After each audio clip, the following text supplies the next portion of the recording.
From the time companies were used in Malaysia, the actions of dishonest and fraudulent directors have attracted much public attention. In the early 1970s, Amos Daw and the Mossberg Group were the bywords of poor corporate governance. The next decade saw the rise of Georgetown, the Karen Affair and BMF. The trend continued into this century.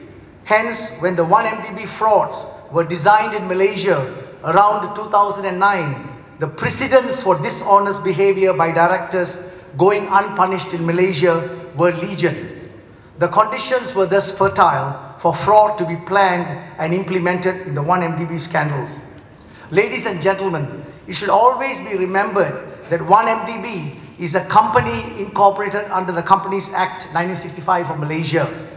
Despite having a paid-up share capital of 1 million ringgit, just 1 million ringgit, 1MDB managed to issue 4 bonds, which were purchased by the globe's most sophisticated bankers, totaling 42 billion, perhaps the greatest gearing in modern capitalism.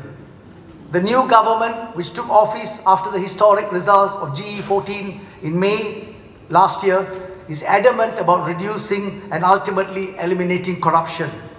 The best method of restoring trust in the corporate and commercial environment in Malaysia is to vigorously apply the law against wrongdoers. Our laws have generally been first-rate. What was sadly lacking was enforcement. Thus, the former Prime Minister was charged within 2 months of him losing power at the ballot box. He is currently facing criminal prosecution in 2 1MDB trials. More than 20 other directors are facing criminal prosecutions. If the enforcement message of the new government remains loud and clear, wrongdoing ought to reduce. Nothing concentrates the mind more of an individual than a real threat of prosecution followed by imprisonment. The theme says it starts with you. I suggest that having regard to the massive responsibilities thrust on directors of our companies in driving the national economy, the training required of them is shockingly minimal. Unlike professionals like doctors and engineers, there is no requirement for any education or training for directors.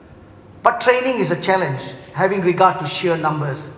If a typical public listed company has, say, 5 directors, the total number is 5,000 directors. Now, that may be manageable.